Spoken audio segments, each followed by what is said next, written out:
कर्मागम है।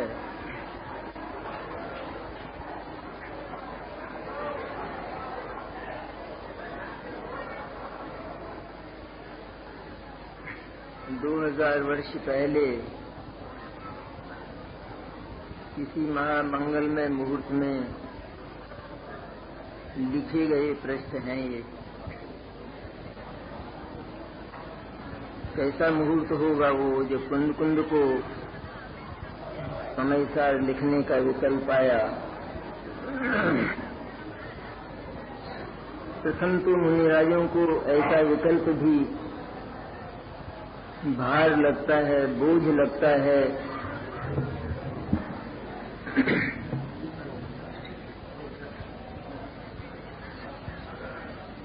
लेकिन उनके चित्त में एक ऐसा पवित्र कोना खाली रहता है मुनिराजों के चित्त में,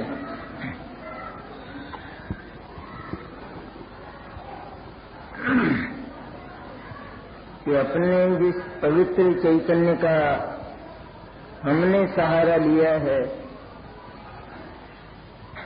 और जिसके सहारे से हमारे अनंत कष्टों का अंत हुआ है, क्यों न ये सारा जगत उसका सहारा ले। ऐसा विकल्प जो पैदा होता है तो समयसार जैसे महामंगलमय ग्रंथ लिखने में आ जाते हैं। लिखता नहीं है आत्मा, ये तो बहुत पुरानी हो गई बात।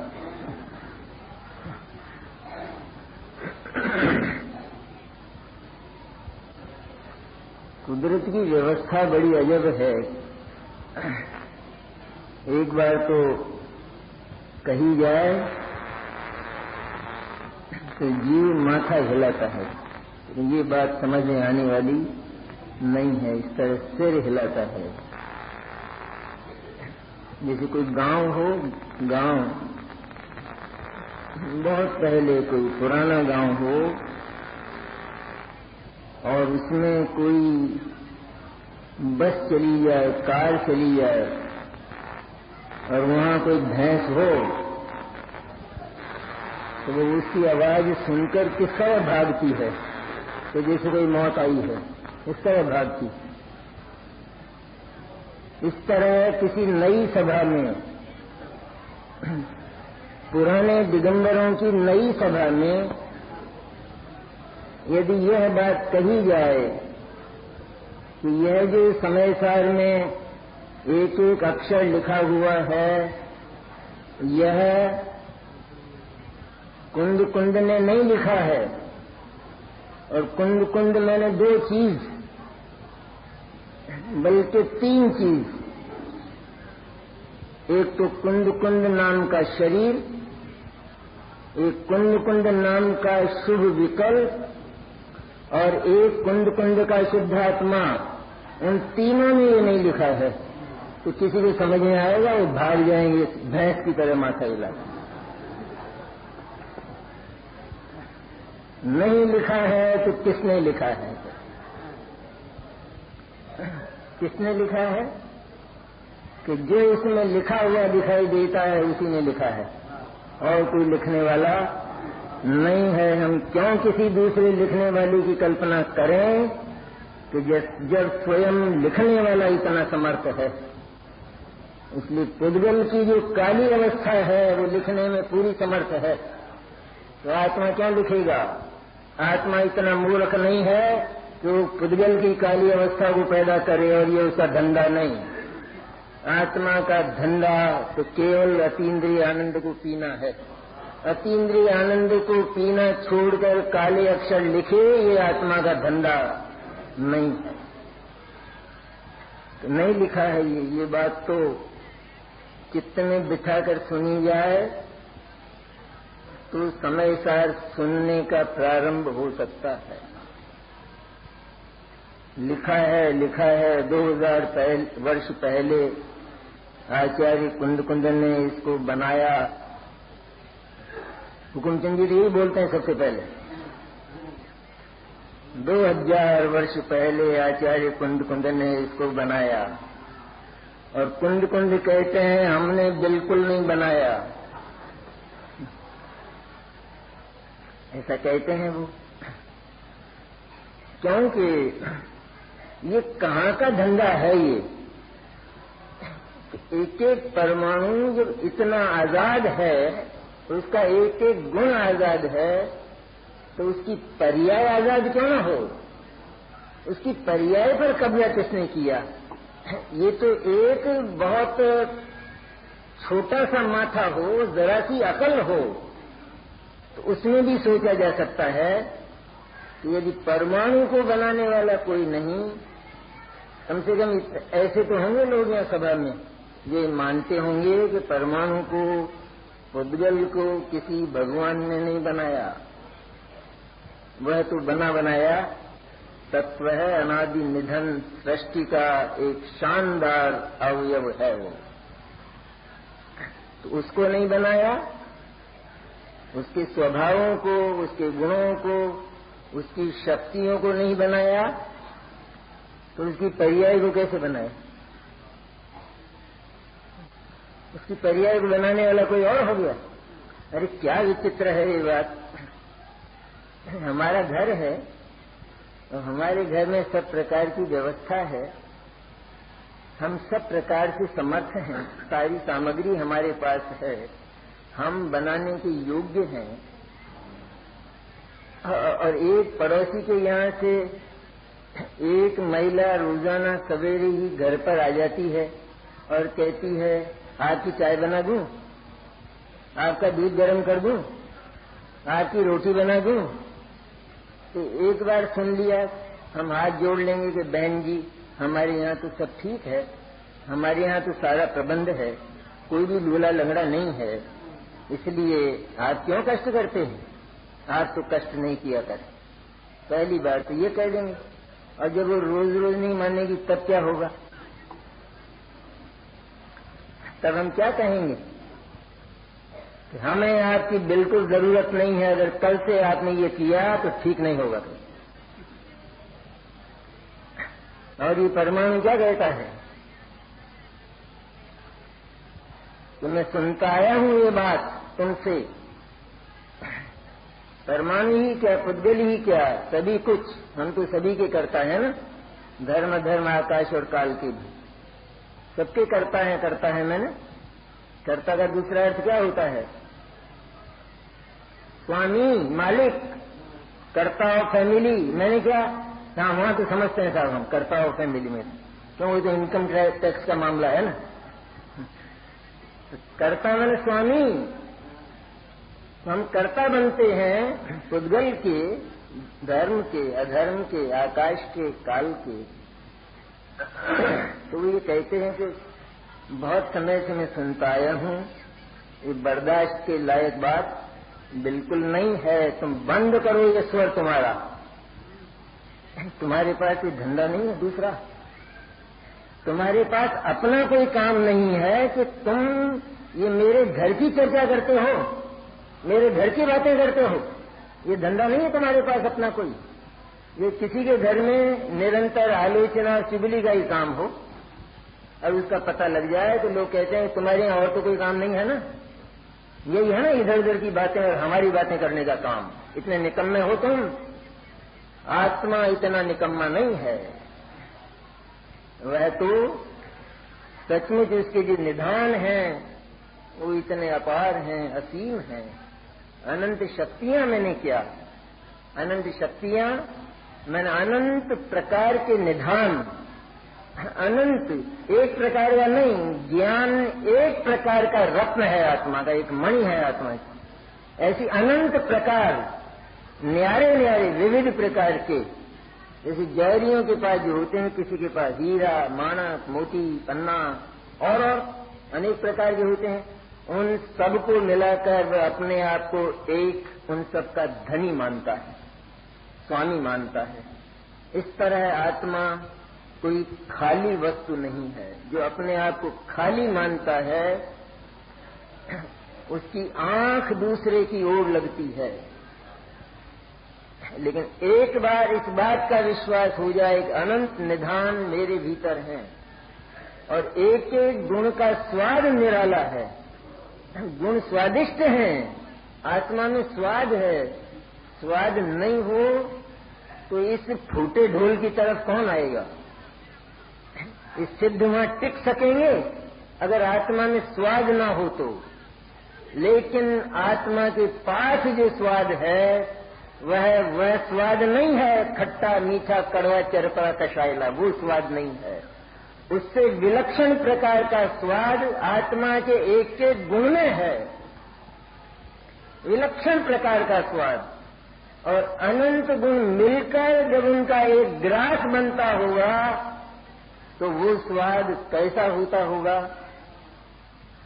उसकी चर्चा है 320वीं गाथा। अनंत गुणों का स्वाद, अनंत गुणों का जो ग्रास बनता है उसका नाम आत्मानुभूति है, उसका नाम स्वसंवेदन है, शुद्धोपयोग है। शुद्धोपयोग की वो दशा क्यों आनंदमय होती है? क्योंकि आत्मा वहां आजादी से अपनी संपत्ति का अकेला भोग करता है, किसी को बुलाता नहीं है। बुलाता है किसी को? कोई भी ज्यादा स्वस्थ होने के लिए सर्दी के दिनों में लड्डू बनाते हैं तो अकेले खाते हैं, बुला बुला के खाते हैं? कमरा बंद करके किवाड़ बंद करके खा लेते हैं सर्दी में जब बनाते हैं। यहाँ भी आचार्यों ने यही कहा है, किसी को बुलाने की आवश्यकता नहीं है क्योंकि हर एक के पास है। कोई नहीं आएगा क्योंकि सबके पास है। और तुम गुप्त होकर उस आत्मा का भोग करो क्योंकि आत्मा के निधान अनंत है, अनंत निधान है। क्यों चर्चा की जाती है बार बार आत्मा की? खट्टी लगती है हमको। आत्मा ही आत्मा, आत्मा ही आत्मा। और यूं नहीं कहता रोजाना रोटी रोटी, रोजाना रोटी रोटी, यूं कोई नहीं बोलता है? रोजाना रोटी रोटी, अरे क्या विचित्र बात है। रोटी नहीं दी पत्थर रखूं, बोलो क्या रखूं? रोटी नहीं है? कोई व्यवसाय करता है और एक वस्तु का व्यवसाय करता, एक ही वस्तु का व्यवसाय करता हो तो दिन भर में कितनी बार वो उस चीज का नाम लेता है। और उसके पास आने वाला जो ग्राहक है वो कितनी बार उसका नाम लेता है। एक ही हो, किसी के पास एक ही एजेंसी हो मफतलाल की, और एक ही प्रकार के कपड़े की हो, तो आप दे दीजिए जरा वो ब्लाउज पीस दे दीजिए कहते। अब जो आवे जो ब्लाउज पीस, जो आवे जो ब्लाउज पीस, ये उसको नहीं कहते तुमको शर्म नहीं आती? दिन भर थक गया में तो ब्लाउज पीस सुनते सुनते पर जो सुनता है तो मजा आता है। और जिस दिन सुनता नहीं है उस दिन कहता है ये कौन से कर्म फूटे का मुंह देखा है, उस दिन ये कहता है। और यहाँ आत्मा की बात कहती है, आत्मा को क्या करें, लेकिन कहाँ तक सुने इस आत्मा को? पर सुनते क्यों हो, पी क्यों नहीं जाते हो? ये तो कटोरा भरा हुआ रखा है। ये बात केवल सुनाने के लिए नहीं कही जाती, ये तो पिलाने के लिए कही जाती है कि क्योंकि भरा भरा कटोरा तैयार है, केवल मुंह लगाना शेष है। ऐसा महिमामय आत्म तत्व है। ज्ञान से ही बात समझ में आ जाना चाहिए कि आत्मा का ज्ञान मैंने क्या। ज्ञान की एक पर्याय, एक समय की पर्याय, एक समय की वृत्ति, तो उस ज्ञान की पर्याय में ये सारा लोक जगत के जितने पदार्थ हैं, पदार्थ और एक एक पदार्थ के अनंत गुण और उन अनंत गुणों की अनंत पर्याय, ये तो एक पदार्थ की कहानी है। और ऐसे अनंत पदार्थ, उनकी अनंत पर्याय, वो भी केवल वर्तमान की नहीं, अनादि काल की अनंत पर्याय, भविष्य काल की अनंत पर्याय, जिस ज्ञान में एक समय में जानने में आ जाए उस ज्ञान का अक्षय कोश मैं हूं, धनी मैं हूं। महिमा नहीं आती। एक उस गरोड़िए की महिमा तो आ जाती है जो लेकर बैठा रहता है फुटपाथ पर। दिखाना जरा, हाथ दिखाना, आपका हाथ दिखाना। और वो अगर एक आध बात सच्ची कह दे तो कहते हैं बहुत बड़ा करामाती है आदमी। अरे पर मुराद तू कितना करामाती है, तेरे पास केवल ज्ञान का कोश भरा है, वो क्या करामाती, तू स्वयं करामाती, सर्वज्ञ है तू साक्षात वर्तमान में। इस सुनने का के लिए हृदय में गुंजाइश होना चाहिए, गुंजाइश हो हृदय में। कितनी ही आदतें भले ही खराब हुई हैं, उन आदतों की खराबी को सुधारने के लिए जब तक आत्मा की पवित्रता का और आत्मा के अनंत और अक्षय निधानों का बोध न होगा, हृदय से भीतर से प्रीति पूर्वक उनकी स्वीकृति नहीं होगी, तब तक एक भी खराब आदत नहीं मिटेगी, मिटने वाली नहीं है तब तक। इसलिए महत्व अपना आवे। आखिर आचार्य और अनंत तीर्थंकर यूं ही नहीं बोले हैं, कोई बात है आत्मा के भीतर, इसलिए उनकी दिव्य ध्वनियां निकली हैं। और हर तीर्थंकर, हर अनंत परमात्मा यदि बात करते हैं तो वो केवल इस चैतन्य तत्व की करते हैं और दूसरी बात करते ही नहीं है। करते तो हैं दूसरी बातें, दूसरी बातें भी करते हैं तो वो केवल इसी आत्मा के लिए करते हैं, दूसरे के लिए करते ही नहीं। छह द्रव्य की जो चर्चा आती है भगवान की वाणी में, वह केवल आत्मा के लिए आती है। और वो किस तरह आती है? इस तरह आती है कि तू ये 5 द्रव्य नहीं है, इसलिए कहना पड़ता है। ये 5 द्रव्य है, धर्म, धर्म, आकाश, काल और पुद्गल, ये तू नहीं है। इस तरह नहीं का ज्ञान कराने के लिए आती है वो बात, तेरे को अपना मनवाने के लिए वो बात नहीं आती है।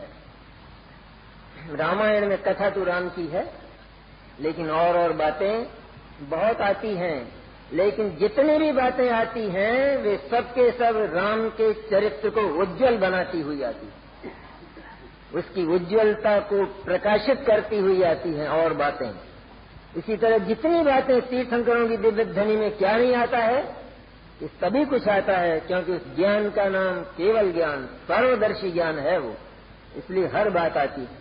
लेकिन आती है केवल आत्मा के लिए। जिस आत्मा को कहते कहते तीर्थंकरों की वाणी नहीं थकती, नहीं थकती है ना। कितनी बार होती है दिव्य ध्वनि?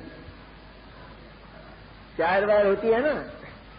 रात को भी होती है, रात को लोग सोते होंगे, वहां जाते होंगे तीर्थंकरों की दिव्य ध्वनि में। यहाँ तो जरा सी देर में, पौन घंटे में ही लोगों को 7वां गुणस्थान आ जाता है। और तीर्थंकरों की दिव्य ध्वनि तो कितनी चलती है। सावड़ा जी,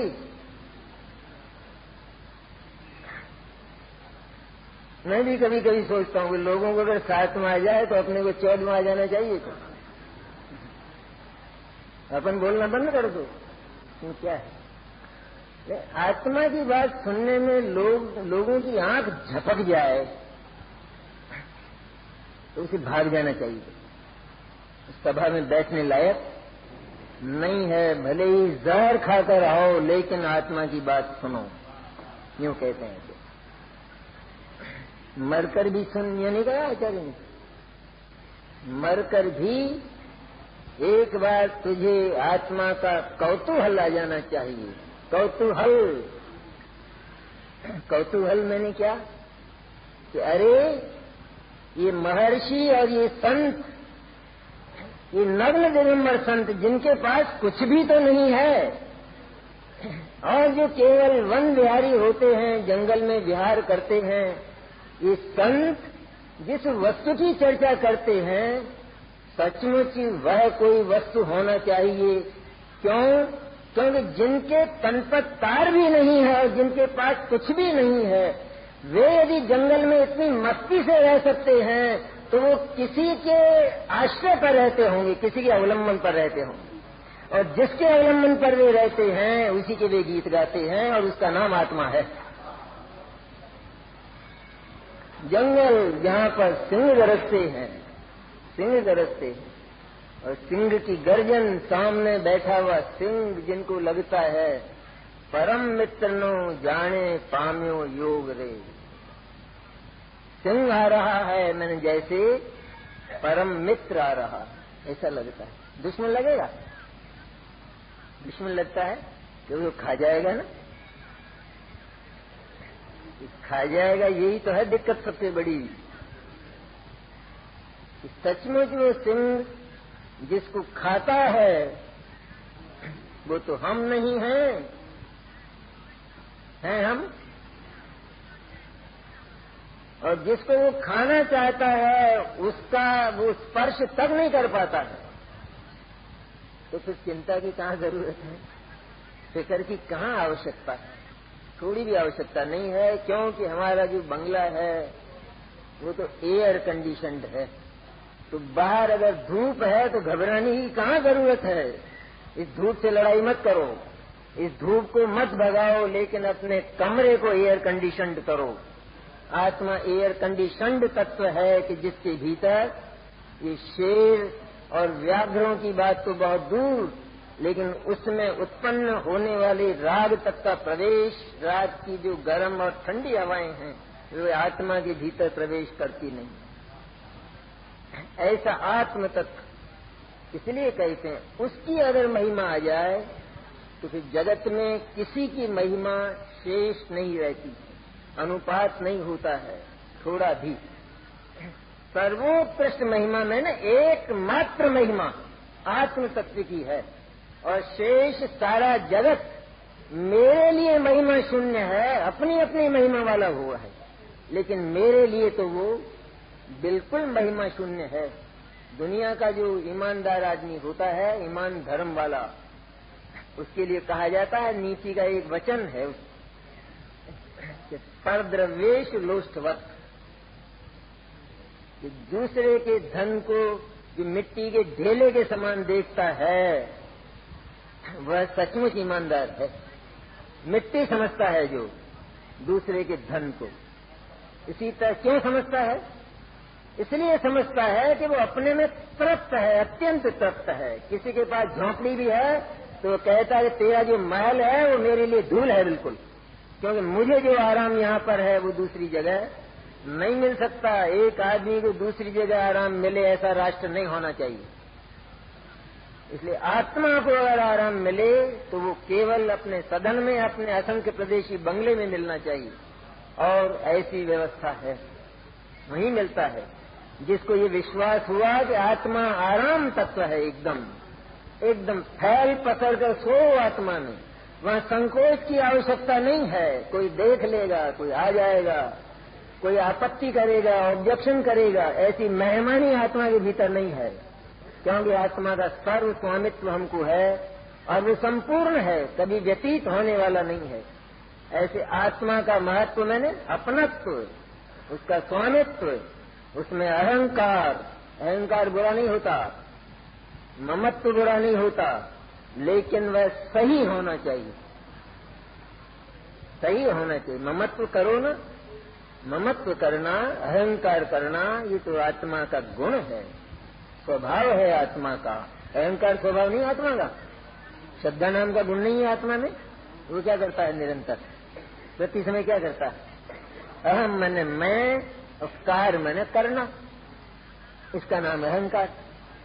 ममत्व मैंने, मम मैंने मैं, और त्व मैंने उसमें पन, अपनापन, इसका नाम ममत्व। ये आत्मा का गुण नहीं है, इसको भी क्या साबित करने की जरूरत है? निरंतर तो मेरा मेरा मेरा, मैं ये नहीं किया करता है भीतर से, वाणी नहीं, पर भीतर से परिणाम नहीं चलता है। तो जिसके भीतर ये परिणाम चलता है, ये भाव चलता है, ये पर्याय चलती है, उसके भीतर इस प्रकार की शक्ति होना चाहिए। अगर शक्ति नहीं है तो ये परिणाम नहीं होगा। गलत, मिथ्या और झूठा परिणाम भी शक्ति के बिना और स्वभाव के बिना नहीं होता है। इसलिए श्रद्धा ज्ञान चारित्र को साबित करने की आवश्यकता नहीं है। आत्मा श्रद्धा ज्ञान चारित्र वाला तत्व है। जिसको उस आत्मा का एक बार महत्व आ जाए कि मेरे से अधिक जगत में कोई नहीं है, तो फिर किसी दूसरे की ओर उसका मन फिसलता नहीं है। बस इतना सा तो धर्म है, जैन धर्म। जैन धर्म बहुत कठिन, बहुत कठिन। जैन धर्म तो बहुत बड़ा है, बहुत त्याग करना पड़ता है। अरे जरा भी त्याग नहीं करना पड़ता है। क्या त्याग करे आत्मा? हमने तो ऐसा बम मचाया है हमने क्या मचाया है कि जो जैन धर्म को समझते नहीं हैं, हमने उनके स्वर में स्वर मिलाया है, क्योंकि हम खुद जैन धर्म को नहीं समझते। जैन धर्म को लिखा अजैनों ने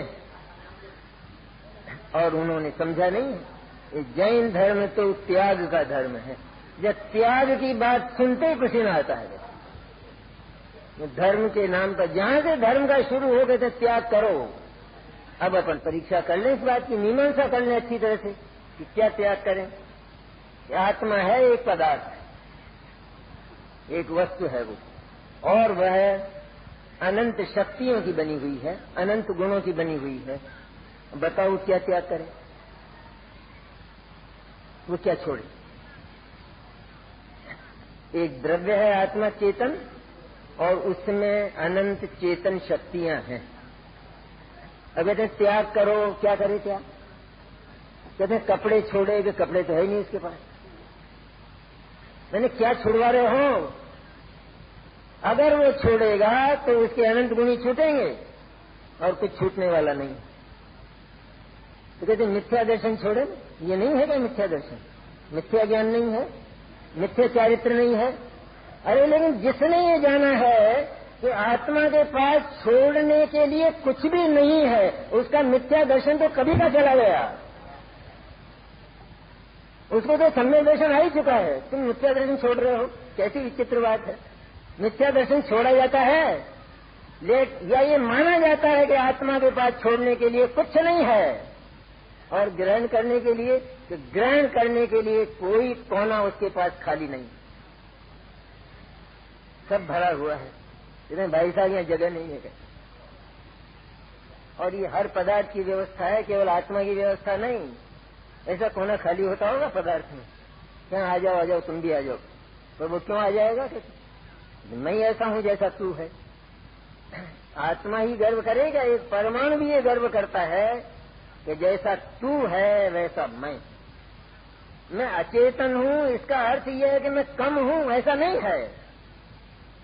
जैसे तू भरचक है उसी तरह मैं भी भरचक हूं। तू ये जो मेरे सामने बहकी बातें करता है, कहते हैं ये बहकी बातें तेरी हवा में उड़ जाती हैं, मेरे को छू तक नहीं पाती हैं ये, क्योंकि मेरा एक एक कोना भरा हुआ है, खाली नहीं है। तू लेना चाहता है ना मेरे में से, खींचना चाहता है ना स्पर्शस गंध वर्ण को, जरा सा भी आज तक नहीं खींच पाया है। अपने इन मिथ्या प्रयत्नों को समेट ले, वरना बहुत दुख पाएगा, बहुत कष्ट पाएगा। और ये जो दुख है, ये जो कष्ट है, यह कष्ट ऐसा नहीं है कि इसको यूं ही दे दिया गया हो, बिल्कुल अनीति से, गैर कानूनी इसको कष्ट दिया गया हो, ऐसा नहीं। कानून है ऐसा कि तुम किसी दूसरे पदार्थ की ओर झांकते क्यों हो, पहले ये बताओ। तुम्हारे पास इतना है कि तुम्हें देखने की गुंजाइश बिल्कुल नहीं है। सिद्ध भूमि है ये, क्या चर्चा की जाए इसमें। सिद्ध भूमि में हम सिद्ध भूमि मानते हैं, वहां ऊपर वो धवल धरा, वो सफेद धरा, सफेद फटिक की है ना वो सिद्ध शिला।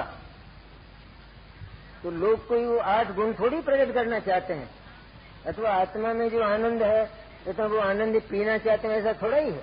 उनको ऐसा लगता है कि वो जो स्फटिक की शिला है वहां बहुत आराम होगा भगवान को, तो अपन भी वहां चलो। कि जिसका ऐसा मन होता है वो वहां जाता तो है,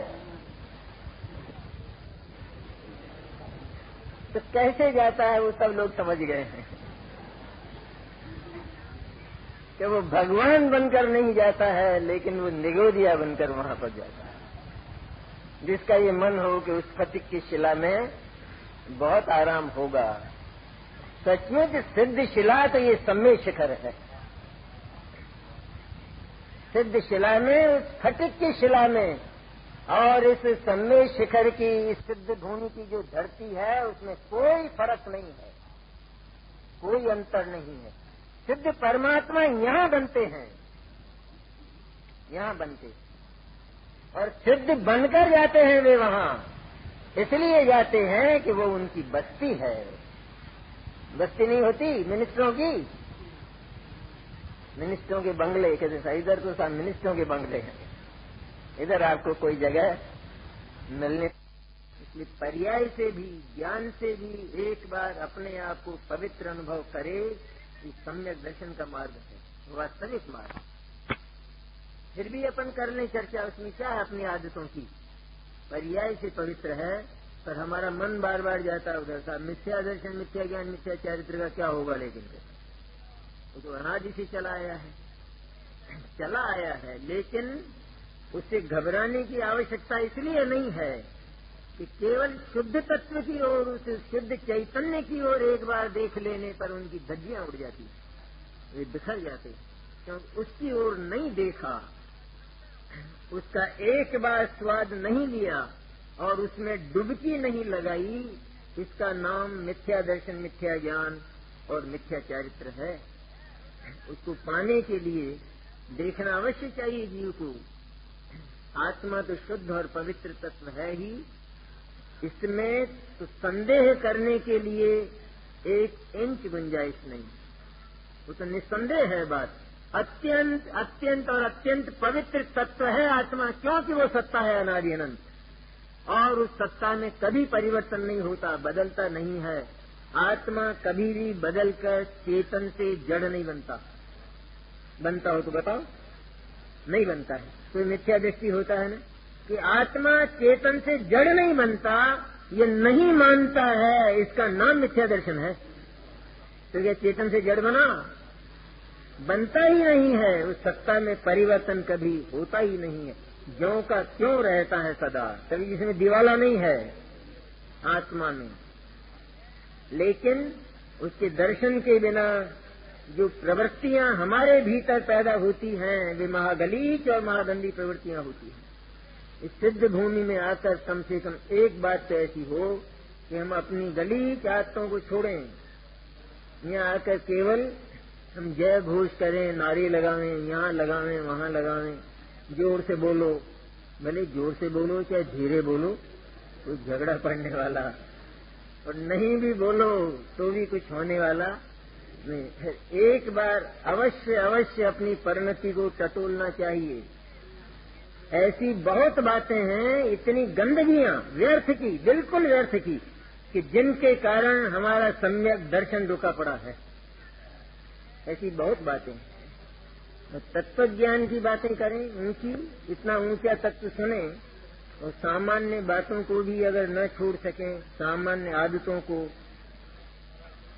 को छोड़ने की बात तो बहुत दूर, लेकिन आदमी तो ऐसा हो गया है कि उसे अपनी आदत सुनना भी पसंद नहीं। उसका क्या करेंगे, क्या होगा उसका? किसी को कहा जाए कि आपको गुस्सा बहुत आता है, तो क्या क्या उत्तर देता है वो? और आपको नहीं आता है क्या? और दूसरा, अगर उसे दबाना चाहता है, उसे समाप्त नहीं करना चाहता है, तो क्या उत्तर देता है? अजी वो मेरा स्वभाव ही हो गया है। देखो, पहला उत्तर तो ये देगा झपट कर, आपको नहीं आता है क्या? उस दिन आपने नहीं किया था क्या गुस्सा? और दूसरा, अगर थोड़ा सा कोई सामने कहने वाला, अगर सुनने वाला आदमी हो जिसको वो जवाब न दे सके, तो कहता मेरी आदत ही हो गई है।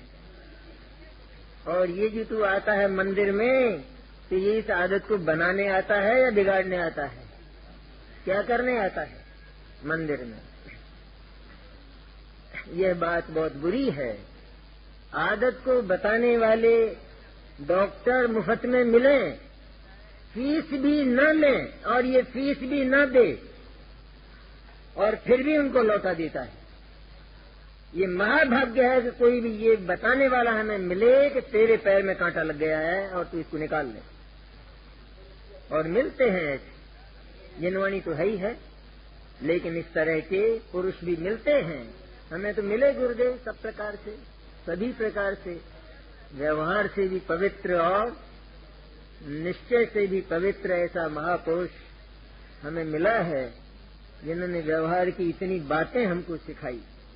जरा सा उनके कान में अगर वो बात चली गई तो उन्होंने वो बात समाप्त कर दी। एकदम ऑर्डर होता ना, जैसे कर्फ्यू जैसा, ऐसा ऑर्डर दे, हटाओ इसके यहाँ से।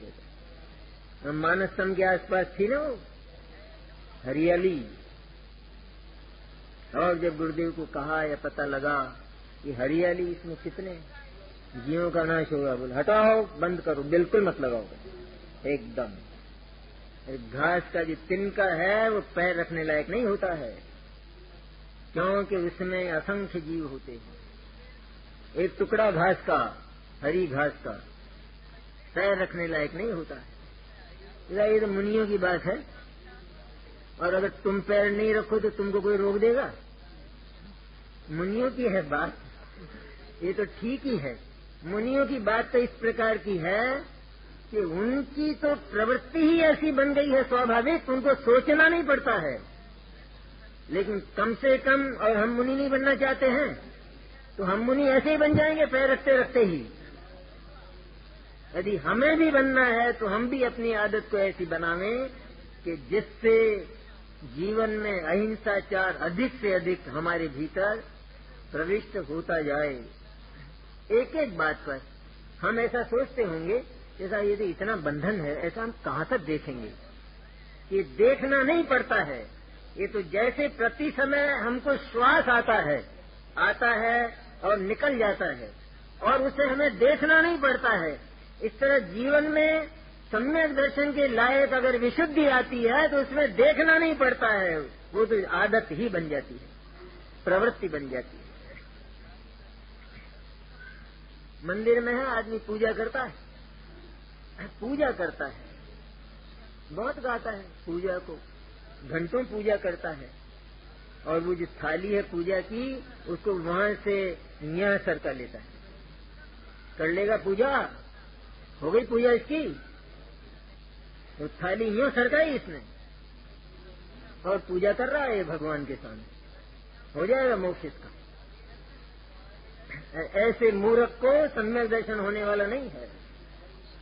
अरे साहब इसमें क्या हो गया, यहाँ से वहां सरका दी तो, यहाँ से वहां सरका दी तो, और कोई तेरे सिर पे सरका देता तो ये मालूम नहीं है कि वहां कितने जीव होंगे, और जीव वहां नहीं है, और एक भी जीव नहीं मरा है, तो भी तूने सरकाई है तो तू अनंत पापी हो गया है, और एक भी जीव मरा नहीं है।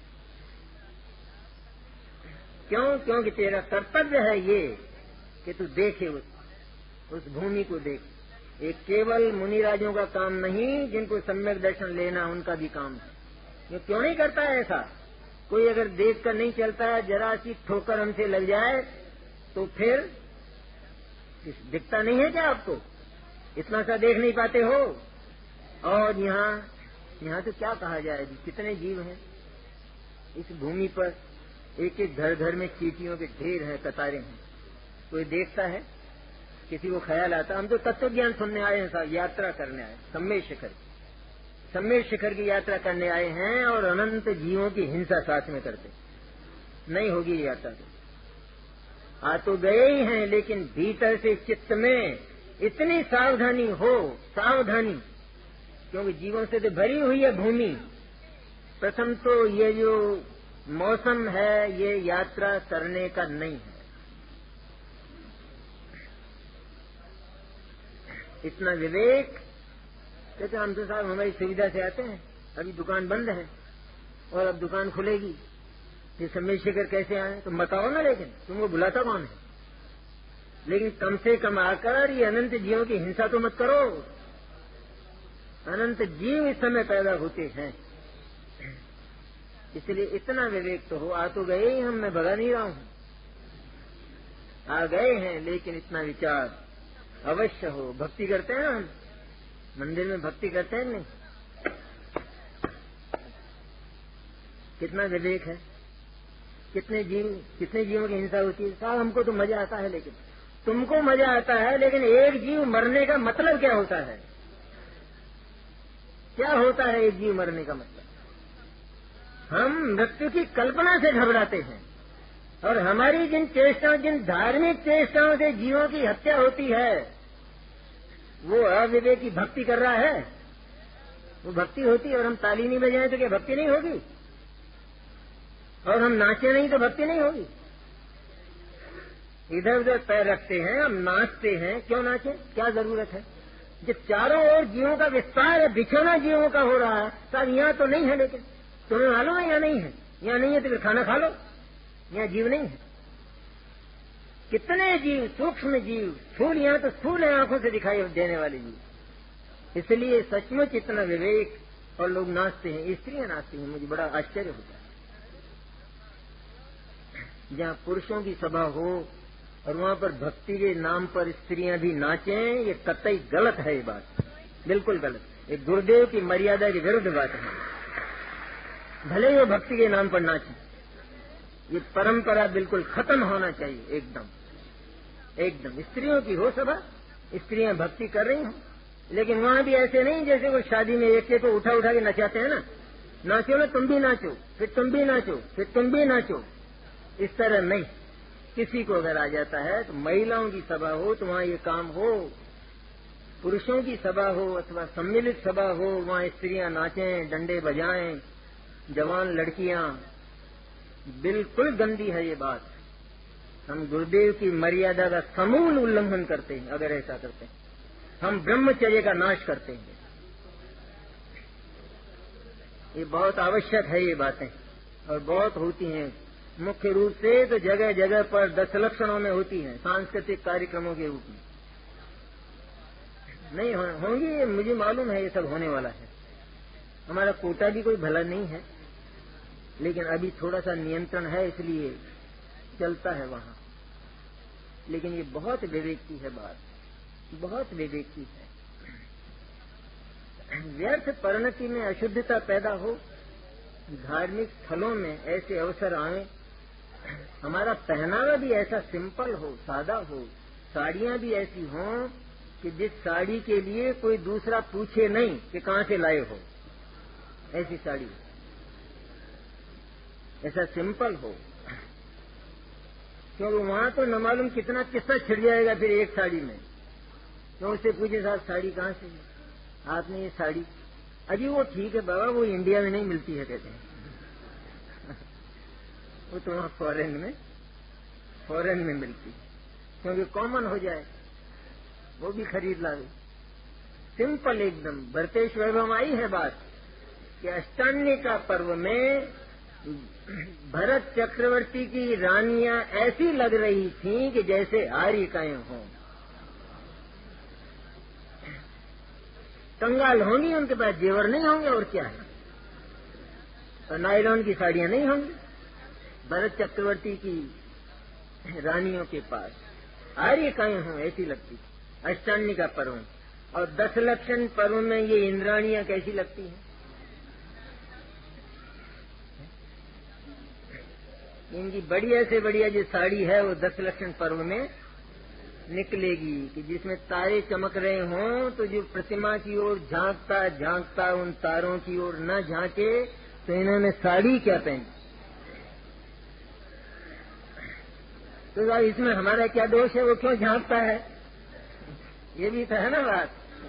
हमारा क्या दोष है इसमें? वो क्यों झांकता है? पाप तो उसको लगा, उसको तो पाप लगा है, लेकिन तुमको महापाप लगा है, क्योंकि तुमने इस प्रकार का एक निमित्त उस धर्म स्थान में आकर प्रस्तुत किया, इसलिए तुम महापापी हो। तुमको इस तरह का पहनावा मंदिर में पहनकर नहीं आना चाहिए। मंदिर की ड्रेस भी एकदम सभ्य हो, सात्विक हो, जिसमें अंग प्रत्यंग नहीं दिखाई देते हों, ऐसी ड्रेस हो। ये आजकल की जो बेहुदा ड्रेस चली है, ये मंदिर में पहनकर आने लायक नहीं। अब मैं कितनी बात कहूं, कौन सुनने वाला है? कौन है मानने वाला?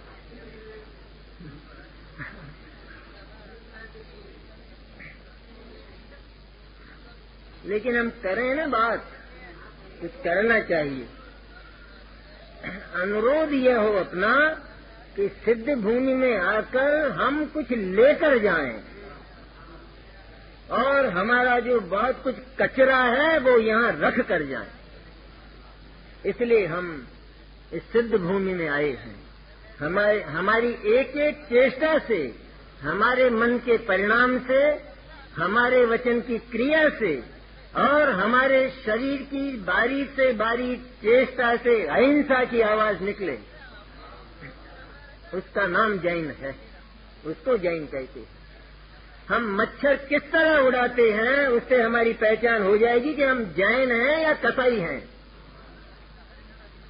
शरीर पर आया हुआ मच्छर किस तरह उड़ाया जाता है, शरीर पर आई हुई चींटी किस तरह निकाली जाती है, ये स्त्रियां झाड़ू किस तरह निकालती हैं, उससे जैनत्व की पहचान हो जाएगी। झाड़ू निकाला है तो प्रथम तो देखा ही नहीं कि क्या है उसमें और क्या नहीं, और फिर निकाल कर उसको सड़क पर डाल दिया गया। मालूम है कि कितने जीव, चींटियां, मच्छर और कीड़े होंगे उसमें। तो साहब फिर क्या करें, उसको कहाँ रखें कचरे को? कचरे को कहाँ रखते हो? उस कचरे पहले तो देख कर झाड़ू लगाओ और उस कचरे को अपने ही कमरे में एक जगह इकट्ठा कर दो कि जिससे वे जीव निकल जाए। वो कचरा तुरंत सड़क पर फेंक देने लायक नहीं होता, या तुरंत वो मुट्ठियां भरकर फेंक देने लायक नहीं होता है। न मालूम कितने जीवों की हिंसा उसमें हो जाती है। तो अहिंसाचार ये तो वास्तविक अहिंसा नहीं है, ये तो केवल शुभ भाव की चर्चा है। लेकिन जहाँ इतना शुभ भाव नहीं हो, चित्त में अगर ये दया ही नहीं हो, जिसके भीतर तीव्र पापी हो, तीव्र पाप का वक्र परिणामी अगर जीव हो, तो वो तत्व का जो विचार है वो तो बड़ा सरल होता है, सीधा होता है, शुद्ध होता है, पवित्र होता है। तो उस वक्र मन में और उस निर्दय मन में वो तत्व का विचार आएगा कैसे? कैसे आएगा? सचमुच हम सुनते हैं, विचार नहीं करते हैं। ये झूठ है कि हम विचार करते हैं, क्योंकि हम जब विचार करते हैं तो हमारा तो मन उस अड़ियल घोड़े की तरह से अटक जाता है कि अब आगे क्या करें। वो विचार आगे बढ़ ही नहीं पाता। क्यों नहीं बढ़ता वो विचार आगे? क्योंकि हमारे मन में उस तत्व के विरुद्ध कचरा भरा हुआ है, भीतर कंठ में भरा हुआ है, इसलिए वो आगे नहीं बढ़ता है विचार। और हम कहते थे हम तो बहुत विचार करते हैं। तुम विचार नहीं करते हो, तुम एक अपने सिर पर रखे हुए बोझे को उतारते हो केवल कार्यक्रम के रूप में, और वो भी विचार नहीं, केवल विकल्प। जैसे थोड़े समय के लिए कोई पाठ करते हैं ना, भक्तामर का पाठ किया और तत्वार सूत्र का किया, इस तरह आत्मा शुद्ध है, बुद्ध है, मैं तो ज्ञायक हूँ, ये हूँ, वो हूँ, बस कर छुट्टी हो गई, कहते हैं हो गया बस। इसको विचार कहते हैं क्या? विचार उसको कहते हैं कि जिसमें आनंद आता हो, उसका नाम विचार है। हमारा तो विचार आगे ही नहीं बढ़ता है। जिसको भूख लगी हो और उसके सामने भोजन की थाली रखी हो, तो वो क्या विचार ही विचार में रह जाएगा? और उस भोजन की थाली के समय होने वाले विचार का एनालिसिस तो करें, हम उसका परीक्षण तो करें कि वो कितना सरस होता है, वो विचार कितना मधुर होता है, उस विचार में उस थाली के प्रति ललक कितनी होती है। हमारे विचार में आत्मा के प्रति ललक है। आत्मा तो भीतर और विचार आसमान में, और आत्मा ज्ञाता और शुद्ध है। कहाँ से मिल जाएगा ये आत्मा? मिलने वाला नहीं है। हिंसा का प्रवेश जीवन में इतना हो गया है, बल्कि उस हिंसा को हमने अहिंसा का रूप दे दिया है। होने वाला नहीं है ये। जो जैन अहिंसा है वो तो भगवती अहिंसा, वो तो साक्षात मुक्ति प्रदायिनी है। अहिंसा की दूसरी पर्याय उसी का नाम वीतराग भाव है। लेकिन हम तो यहाँ कम राग की चर्चा करते हैं, शुभ राग की चर्चा करते हैं, और उस शुभ राग को भी अहिंसा के नाम से पुकारा जाता है। हिंसा से भरे हुए घर हैं बिल्कुल। खा लेते हैं लोग, रोटी खा लेते हैं, थालियों में हलवा है, अमरस है, और है, अब मक्खियां गिर रही हैं और गिर रहे हैं, फिर वो मक्खियां निकाली जा रही हैं और मर रही हैं। अरे विचित्र! अरे परिवार है हमारा, पूरा प्रबंध है, वहाँ पूरी व्यवस्था है, हमारे डाइनिंग रूम की व्यवस्था सुंदर, हमारे बेडरूम की व्यवस्था सुंदर, और ये ऐसा गलीज खाना कि जिसमें जीवों की हिंसा होती जा रही है। और हमारे खान पान, उनका तो कुछ ठिकाना ही नहीं, उनको कहने की आवश्यकता नहीं। कम से कम इतना तो करें कि जो गलत खान पान हो उसको इस सिद्ध भूमि पर रख जाएं। इतना तो करें, कुछ लेकर जाएंगे कि नहीं, या रख जाए उसको। जो गलत खान पान हो, रात का खाना हो, कोई मादक पदार्थों का सेवन करता हो, कोई ताश पत्ती खेलता हो, कोई टीवी देखता हो, टीवी तो किसको क्या कहे यहाँ।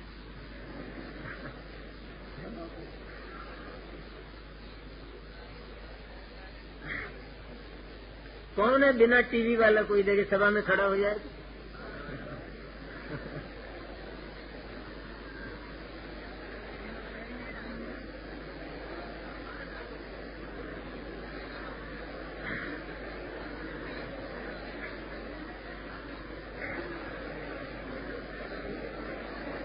कहते हैं अब क्या करें, वो तो घर में ही आ गई है, अब क्या करें उसका।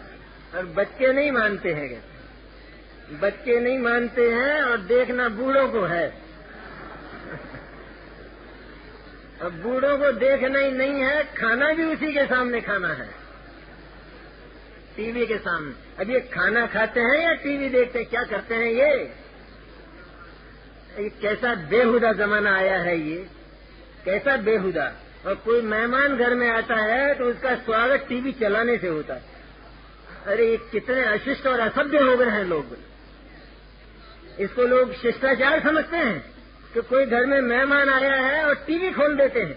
अरे वो तो किसी तुमसे कोई बात करने आया है, तुमसे कोई चर्चा करने आया और तुमने टीवी खोल दी है। तुमको इतनी तमीज नहीं है कि वो आया है तो किसी काम से आया है, तो हम उससे वो चर्चा तो कर लें, और तुमने टीवी खोली है उसके सामने। इस टीवी मैंने साक्षात मिथ्या दर्शन का भयंकर निमित्त है। टीवी देखने का टाइम मिल जाए,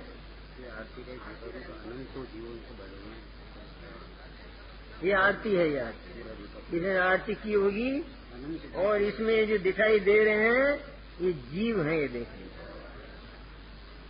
इस पर छाए हुए हैं ये जीव।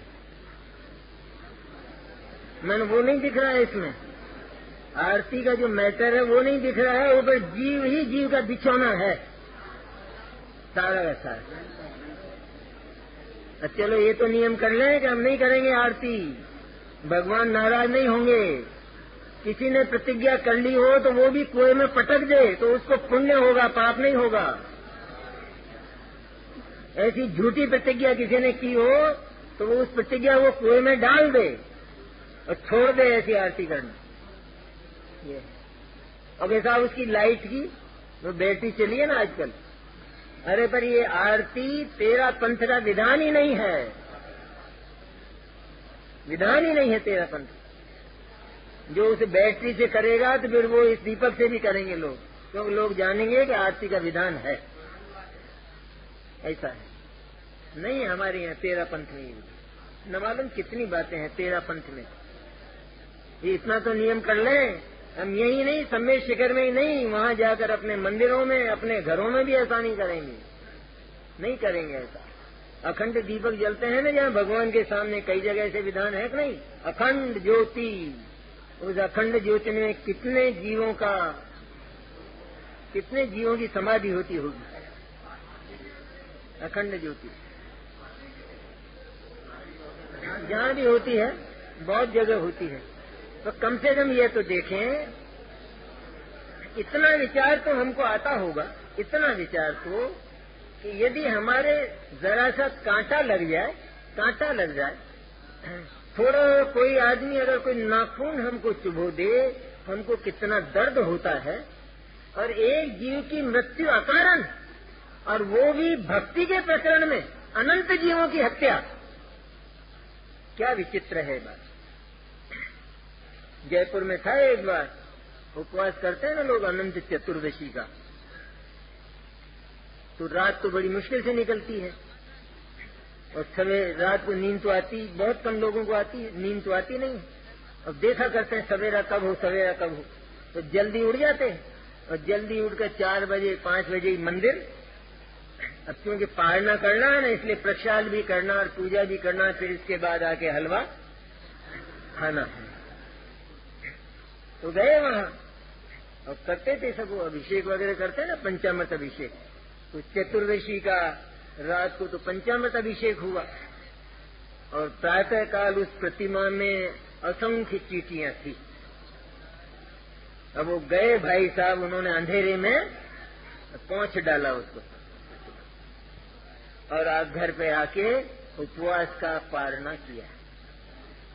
कितना बढ़िया उपवास हुआ होगा और कितना बढ़िया पारणा हुआ होगा।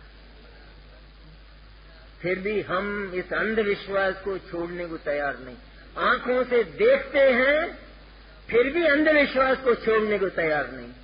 जैसे लोग नहीं छोड़ते ना देवी देवताओं के विश्वास को, साक्षात देखते हैं कि देख, जिस बीमारी का देवता तू मानता है इस देवता को, तो वो बीमारी इस देवता की पूजा करते करते तेरी मिट नहीं रही है, क्यों ही छोड़ देता है इसको? बोले नहीं नहीं, मैं तो छोड़ूंगा तो नहीं करता। ऐसा अंधविश्वास निरंतर देख रहे हैं आंखों से कि महान हिंसा हो रही है और फिर भी हम आरती करते हैं। छोड़ देना चाहिए। बहुत बातें, धूप खेते हैं, धूप खेना, कितनी हिंसा होती है जीवों की। वो जो धुआं है उससे कितने जीव मरते हैं और उस अग्नि में भी कितने जीव पड़ते हैं, और हम केवल उसमें धूप डालते हैं। क्या होगा? अगर नहीं भी डालें तो क्या फर्क पड़ जाएगा? अगर केवल टेबल पर ही रख दें तो क्या फर्क पड़ जाएगा? क्या अंतर पड़ने वाला है? 8 कर्म कैसे जलेंगे?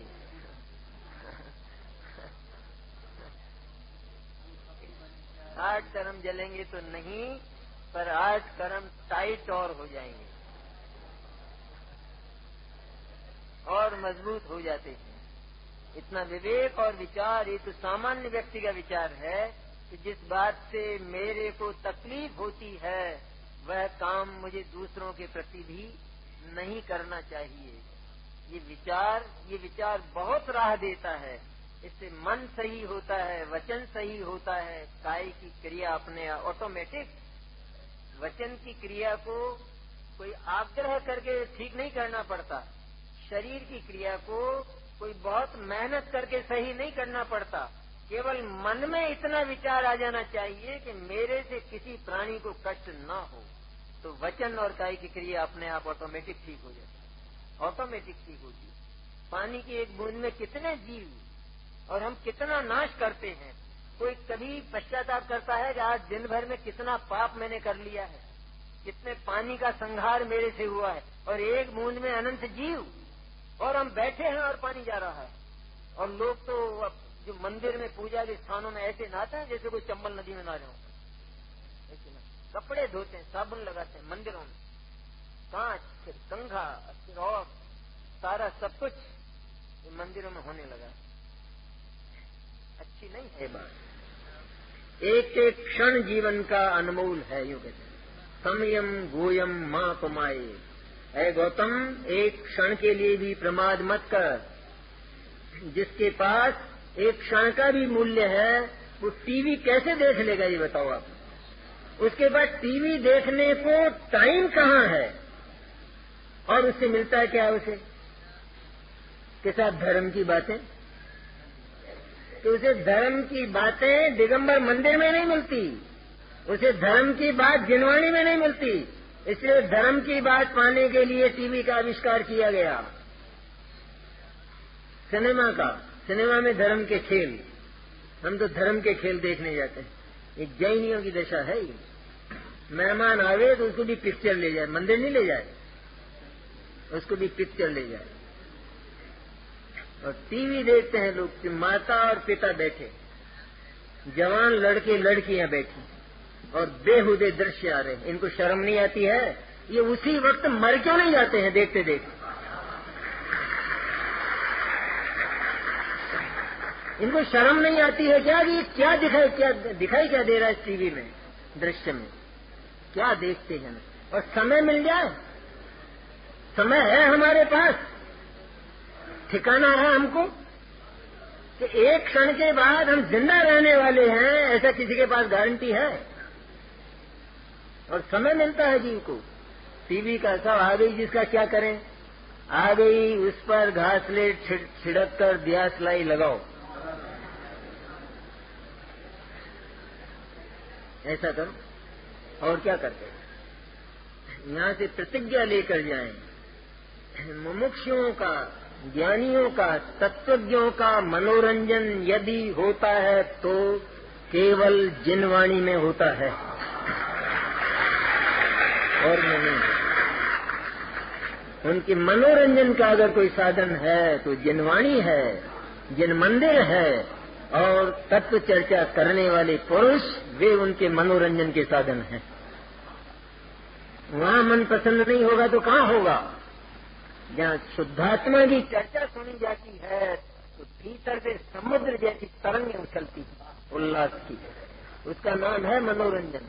गंदे मनोरंजन का नाम, गंदी बातों से हमारे मन का रंजन हो, उसका नाम।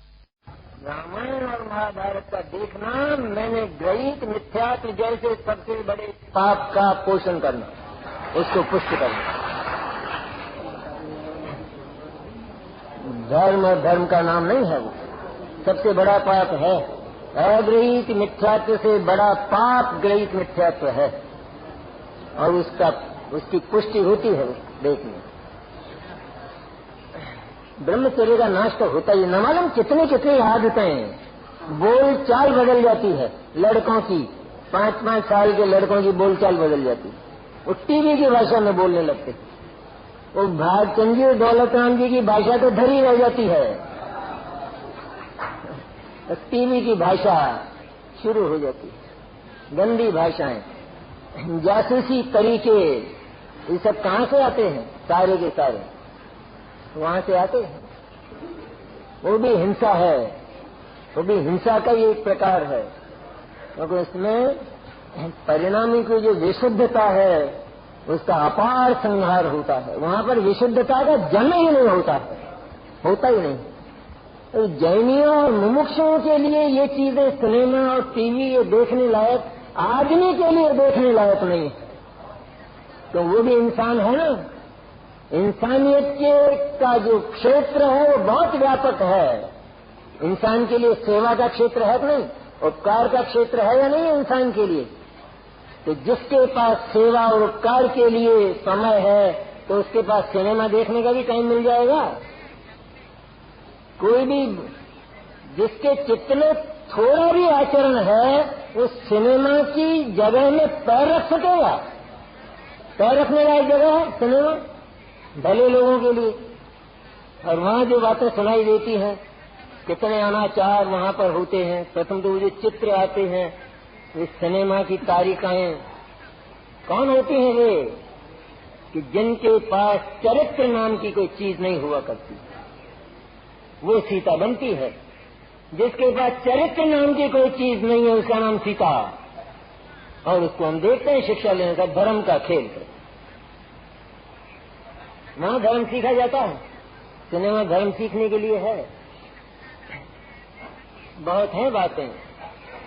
एक बात हो केवल, यदि तत्वज्ञान हमारा जीवन है, आत्मा यदि हमारा प्राण है, तो हमारा एक एक क्षण केवल उसी के लिए समर्पित हो, हमारा एक एक ग्रास उसके लिए समर्पित हो, हमारा एक एक नया पैसा उसके लिए समर्पित हो, तो तत्वज्ञान जीवन में उतर सकता है। एक एक सर्व समर्पण। यदि दूसरे लोगों के धर्म भी ऐसे सर्व समर्पण से होते, वहाँ होते ही नहीं। सर्व सब कुछ भगवान पर समर्पित। हमारा भी सब कुछ केवल उस शुद्ध चैतन्य और तत्वज्ञान पर समर्पित हो। एक ग्रास यदि हम खाएं तो इसलिए खाएं कि चूंकि हमें आत्मा पर सोचना है, इसलिए खाएं, पेट भरने के लिए नहीं। पेट तो भरेगा और नहीं भरेगा तो, और उसमें झगड़ा क्या है? पेट तो भरेगा इसे खाएंगे जब। विचार को इतना बदलने में कौन सी ताकत लगी कि मुझे पेट भरने के लिए नहीं, पर अपने गुण दोषों पर सोचने के लिए पेट भरना है। इसमें क्या फर्क पड़ गया? इसमें क्या अंतर पड़ा? और पेट तो भर ही गया। केवल प्रयोजन और अभिप्राय बदलना है। इसलिए बहुत आगे बढ़ गए हम, हिंसा के क्षेत्र में बहुत आगे बढ़ गए हैं। जैनियों के लड़के मेडिकल पढ़ते, डॉक्टरी और मेंढक चीरते, और फिर हमारे चौकों में आते। ये बैठे हैं सब, रात का ऐसा मेडिकल में है, साहब मेडिकल में पढ़ रहे हैं और गर्व से माथा ऊंचा करते हैं।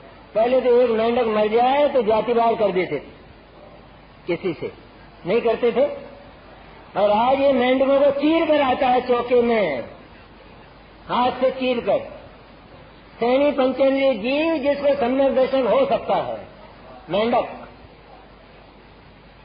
भले है सन्मूर्छन है, लेकिन सैनी पंचेंद्रिय, गड़बड़ नहीं हमारे जैसा, मनुष्य जैसा। सन्मूर्छन, सैनी पंचेंद्रिय, सम्यक दर्शन होने लायक, और उस जीव को हम उस शुद्ध भगवान को हाथों से चीर रहे हैं। हो जाएगा सम्यक दर्शन, चौका शुद्ध रह जाएगा। और हार दो मुनि महाराज को, जिस चौके में मेंढक चीरे, वहां घरों में भी चीरे जाते हैं, वो घर पर ले आते हैं लोग, जो वहां नहीं मिलता हो तो वो। और साहब हम नहीं चीरे देखें तो, अरे पर तुम नहीं पढ़ो तो क्या झगड़ा पड़ जाएगा कि साहब फिर डॉक्टर कौन बनेगा? तो जवाब है नहीं इसका कि डॉक्टर कौन बनेगा, कि क्योंकि इस प्रकार के उच्चतम और पवित्र विचार वो तो केवल दिगंबर जैन धर्म में आकर ही हो सकते हैं। अभी बहुत दुनिया बाकी है डॉक्टर बनने के लिए, तुम क्यों चिंता करते हो? ये जमाना उससे खाली हो जाने वाला। और हम क्यों कल्पना करें तो कोई डॉक्टर बने मेहनत चीर चीर कर? क्यों बढ़ रहा है पाप और बीमारियां, क्यों बढ़ रही हैं? क्यों बढ़ रही हैं? इसीलिए बढ़ती है। हमारे लिए यहाँ नहीं है ये चीज, संकल्प हिंसा है वो, हम उसको मानते हैं उद्योगी हिंसा। उद्योगी हिंसा हमको धंधा करना है, धंधा करना है इसलिए होता है। और तो उद्योगी हिंसा तो उसको कहते हैं कि जहाँ हिंसा का धंधा न किया जाए लेकिन उसमें हिंसा हो जाए। हिंसा न करना चाहें हम और उसमें हिंसा हो जाए, उसका नाम उद्योग हिंसा। जैसे हम खाना बनाते हैं, जीव मारते हैं, के साथ खाना बनाते हैं तो जीव मरते हैं कि नहीं? कि मरते तो हैं, लेकिन हम जीव मारने के लिए खाना नहीं बनाते हैं, क्योंकि आप एक जीव रखो दो हमारे सामने, हम उसको मारेंगे नहीं, हम मर जाएंगे भले, पर मारेंगे नहीं। और तुम तो जो व्यवसाय कर रहे हो वो हिंसा का ही व्यवसाय कर रहे हो, ये चीर चीर कर। इसलिए इसका नाम संकल्प हिंसा है, उद्योग हिंसा नहीं है। ये सोचने का तरीका है ये। फिर तो आदमी को चीरो अगर मौका आवे तो, क्योंकि साहब में कोई कह रहे साहब ऐसा है कि मेरे को एक धंधा करना है। क्या धंधा करना है? कि वो धंधा आदमी चीरे बिना पूरा नहीं हो सकता। तो चीरो फिर आदमियों को, वो चिरवा लेगा अपने आप को। मेंढक बेचारा क्या बोले, चीर लो उसको तो, पर आदमी क्या कहे? आदमी हो सकता है ऐसा? नहीं हो सकता। प्रशंसा करते हैं लोग इस तरह की। एक अंग्रेज हुआ इस तरह का, अंग्रेज, और उस अंग्रेज ने अपने स्वास्थ्य विज्ञान को जानने के लिए 9 शादियां की। 9 शादियां। क्योंकि उसने 9 शादियां, क्योंकि उसे वो गर्भ की प्रक्रिया जानना था, गर्भ के बालक की प्रक्रिया को जानना था, इसलिए उसने 9 शादियां की। जब पहली शादी की और 1 महीने का गर्भ था, तब उस औरत को चीर दिया और उसके 1 महीने के गर्भ की प्रक्रिया देखी। फिर इसके बाद दूसरी शादी की और दूसरी शादी में 2 महीने के गर्भ को चीरा। तो तीसरी शादी की। इस तरह उसने 9 शादियां की। अब किसी जैनी को कहा जाए कि बोलो उसने अच्छा किया, बोला कि अरे साहब उसने तो दुनिया का भला कर दिया था, ये जैनी ऐसा बोलेंगे। कितने दुष्ट हो गए हैं हम। बिल्कुल है तो दया हमारे भीतर। चीर लो ना फिर आपस में अपने इन बच्चों को क्यों नहीं चीरते हो? ये तुम्हारे लड़के हैं कि नहीं? अब उस मेंढक को क्यों चीरते हो? तुम्हें इलाज करना है आदमी का तो तुम अपने लड़के को चीरो ना, उस मेंढक को क्यों चीरते हो?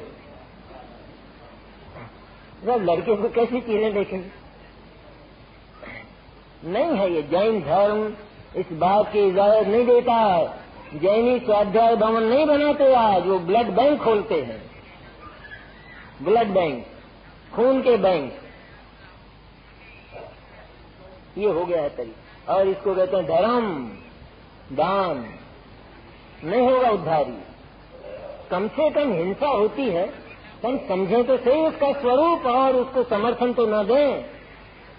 ये जो समर्थन है, ये स्वयं अहिंसा है, ये परिणाम को विशुद्ध होने ही नहीं देगा। इस सम्यक दर्शन को भीतर धसने नहीं देगा, होगा नहीं, हो नहीं सकती है आत्मानुभूति।